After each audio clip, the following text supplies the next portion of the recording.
कमरे में सिर्फ दिए की हल्की रोशनी थी और उसी रोशनी में रोहन ने देखा कि उसकी दुल्हन पलंग के किनारे बैठी थी, घूंघट पूरी तरह चेहरे पर गिरा हुआ। शादी की रस्में खत्म हो चुकी थी, घर शांत था, लेकिन उस कमरे में एक अजीब सी ठंडक भरी हुई थी, ऐसी ठंडक जो शरीर में नहीं दिमाग में उतरती है। रोहन ने कई बार महसूस किया कि दुल्हन सांस तो ले रही थी, लेकिन उसकी छाती की हलचल सामान्य नहीं लग रही थी, जैसे कोई बहुत धीरे, बहुत गहराई से सांस ले रहा हो। कमरे में एक अजीब सी गंध भी थी, जैसे पुराने कपड़ों और मिट्टी की मिली जुली बदबू। रोहन को लगा शायद गांव के पुराने घर की वजह से होगा, लेकिन उसका दिल बिना वजह तेज धड़कने लगा। वो पास गया, लेकिन दुल्हन ने चेहरा ऊपर नहीं उठाया, बस गर्दन थोड़ा सा झुकाकर बैठी रही। रोहन को यह अजीब लगा, लेकिन उसने सोचा कि शायद शर्म या थकान होगी। तभी उसे याद आया कि शादी से पहले उसने अपनी दुल्हन को ठीक से देखा भी नहीं था। गांव में तय हुई शादी थी और फोटो तक नहीं दिखाए गए थे। कमरे में अचानक दिया बुझ गया।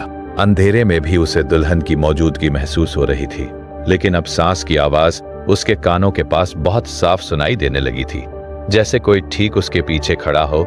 रोहन पलटा, लेकिन कमरे में कोई नहीं था।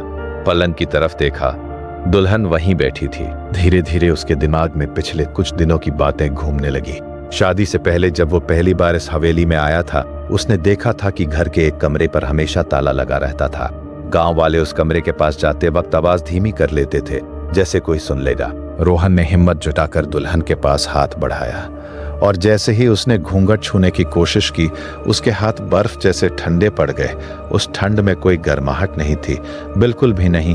तभी कमरे में अचानक धीमी सी हंसी गूंजी, बहुत धीमी लेकिन साफ। उस पल रोहन पीछे हट गया, उसकी सांस तेज हो चुकी थी। दिया फिर से जल उठा और उसने देखा कि दुल्हन अब भी उसी हालत में बैठी थी, लेकिन अब उसका सिर थोड़ा झुका हुआ नहीं, बल्कि अजीब तरह से टेढ़ा था। उसने जैसे तैसे घूंघट उठाया, चेहरा नहीं था।